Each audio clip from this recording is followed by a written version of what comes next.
네, 리베이트 태풍이 새누리당까지 상륙을 했습니다. 국민의당 박선숙 사무총장이 홍보물 관련 리베이트를 받으려면 내일 법원에 출두하죠. 네. 그래서 영장 실질 심사를 받는데 새누리당의 그 수염 길게 기르신 그 조동원 홍보본부장 네. 또 리베이트 관련해서 조사를 받고 있죠. 네, 이게 지금 내용을 좀 간략하게 설명을 드리면요. 네. 이제 이 4.13 총선과 관련해서 이제 새누리당이 어떤 한 업체하고 총선 TV 광고 4편을 네. 3억 8,500만 원에 계약을 했습니다. 네. 그래서 그 내용만 받은 게 아니라 30초에서 한 40초 정도 되는 짧은 동영상 39편을 무상으로 받은 거예요. 근데 원래 이제 그 무상으로 선거 과정에서 무언가를 지원을 받으면 정치자금법 위반이 될 수 있으니까 그게 문제가 된 건데. 여기 나오는 저 띠띠빵빵 영상 네, 그렇습니다. 공짜로 받은 네, 영상이죠. 공짜로 받은 거죠. 네. 공짜로 받은 영상인데 이 39편을 무상으로 받았는데 이 가액을 이제 선관위에서 추정을 한 게 대략 8천만 원 정도 된다라고 본 거고, 그러니까 사실상 8천만 원어치의 무상 동영상을 무상으로 기부받은 거니까 정치자금법 위반이 된다라는 그런 내용입니다. 그래서 새누리당의 언론들이 추궁을 했더니 아마 꼬리 자르기를 하려고 하는 것 같아요. 김정환 기자. 네, 일단은 국민의당 사퇴와는 좀 선긋기에 나섰는데요. 네. 브리핑을 통해서 이렇게 얘기를 했죠. 검찰 수사에 적극 우리가 협조할 것이고 이 실무진의 관련법 숙지가 좀 미숙한 탓에 이렇게 조금 사태가 났지만 단순 정치자금법 위반 사건이다 해서 좀 그 술렁이는 분위기를 좀 정비하는데, 혹시 이 조동원 위원장 외에 다른 의원들이 연루가 됐으면 어쩌나 해서 내부적으로 좀 술렁이고 우려하는 그런 분위기도 감지가 되고 있습니다. 네. 근데 황 의원님, 조동원 본부장이 베테랑 중에 베테랑인데 실무자 몰랐다 이게 말이 됩니까? 글쎄 완전히 몰랐다면 좀 변명이 좀 납득이 안 되죠. 네. 더군다나 이제 하루 이틀 해보신 것도 아니고. 네. 그렇지만 뭐 어쨌든 간에 이 사건은 좀 더 이제 정확하게 밝혀져야 될 필요가 있을 것 같고요. 어쨌든 간에 이런 식의 어느 정도의 문제지만 이런 식의 리베이트 설은 끊임없이 있었거든요. 근데 네. 또 확인되고 있으니까 좀 서글퍼지네요. 네. 자, 이 새누리당에서 리베이트 의혹이 나온 시점이 굉장히 오묘합니다. 금요일 저녁에 기자들이 웬만한 기사들 다 마감했을 때 이 선관위가 보도자료를 쫙 냈거든요. 자, 이런 정황 때문인지 국민의당 박지원 원내대표가 완전히 열받았습니다. 더 이상 참을 수 없다. 이번 경우는 정말 심하다. 그렇게 얘기를 했는데, 자, 박지원 원내대표 왜 이렇게 화가 나는지 좀 소개를 해주십시오. 그러니까 박지원 원내대표 입장은 그거죠. 새누리당의 선거법 위반 사안, 그러니까 이 정치자금법 위반 사안은 네. 언론이 다 마감한 시점에 슬그머니 고소장을 네. 접수해서 선관위가.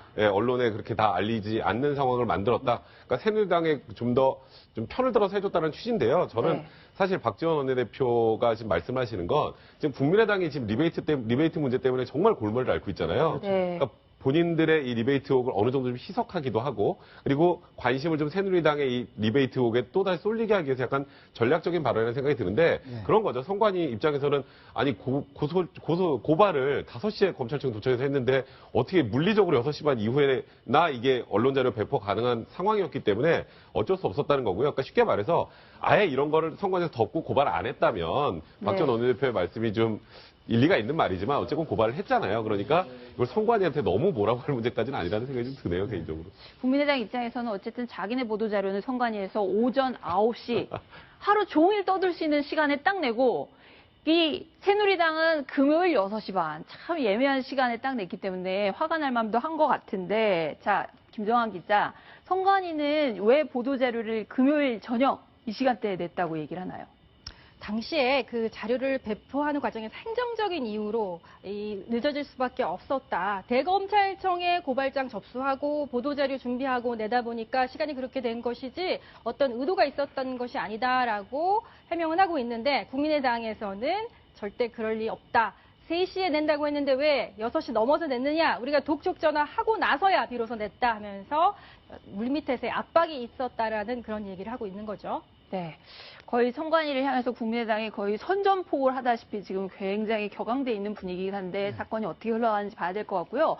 오늘 새누리당 당권 주자들이 또 도전장을 냈거든요. 출마 회견이 있었습니다. 두 사람 얘기를 한번 들어보시죠.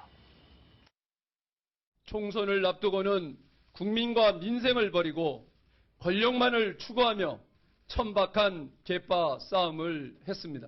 온 국민을 상대로 오만한 갑질 정치를 벌였던 것입니다.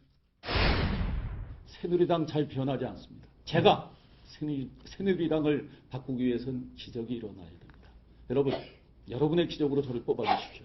새누리당을 살리고 대한민국을 살리겠습니다.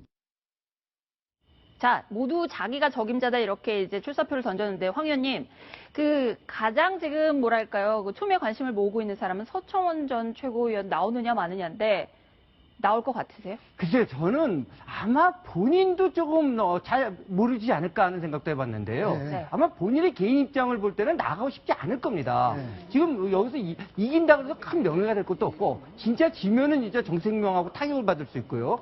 오히려 요번에 안 나가고 기다리면 하반기 때 국회의장 자리가 있지 않습니까? 그렇죠. 근데 그걸 추구했기 때문에 나가고 싶지 않은 것 같은데요. 또 정치라는 것이 자신의 의견만으로 이루어지는 게 아니지 않습니까? 여러 가지 요소 때문에 지금 나가는 걸 압박을 받고 있는 것 같은데요. 네. 아마 본인도 진짜 결심을 앞두고 고민이 많지 않을까? 뭐 이 정도로밖에 제가 답변을 못 드리겠네요. 네. 네, 정치권 소식 간단하게 알아봤고요. 마지막 소식 그리고 순위 알아보도록 하겠습니다.